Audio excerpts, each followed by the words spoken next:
Hello, my name is Jeff Green and welcome to this short introduction on work groups. There are almost 7 billion people on this planet, and it's almost impossible not to work with someone, so you'd better learn to work efficiently and effectively with other people. There are 3 main types of work groups that are divided by the way they are supervised, communicate, and divide labor. They are dependent, independent, and interdependent work groups.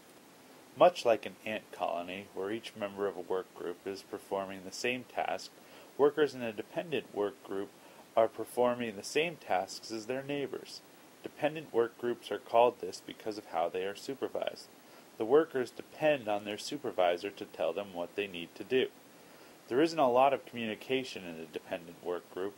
Communication is downward and limited to interactions between supervisor and worker, and occasional meetings where few people speak. There is little to no specialization or synergy in a dependent work group. In an independent work group, each member of the group performs a unique job. Like the name suggests, each group member works alone and is responsible for themselves. Independent work groups meet occasionally for the purposes of reporting on tasks and assigning new tasks only. Members of independent work groups are highly specialized, but there is little to no synergy. The last type of work group is the interdependent work group, which is also known as a team.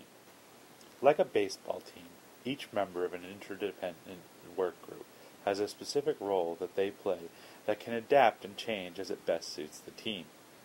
Unlike other work groups, success is achieved only through group success, so the team members are responsible for themselves and each other. Communication is key to a team's success. Teams thrive on synergy and meet often for discussion. Problem solving, planning, and decision making all come up in these discussions. All members of a team have input and are expected to communicate equally. Teams take advantage of specialization and synergy when dividing up labor and planning who should tackle what tasks and how. I will go over more about teams later in the second part of this presentation. In conclusion, there are a few important things that you need to remember about work groups. We all have to work with somebody, so you might as well learn how to do it efficiently and effectively.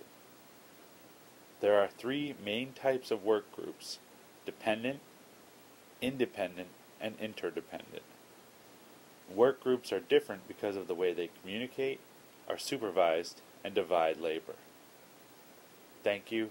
My name is Jeff Green, and this has been an introduction to work groups.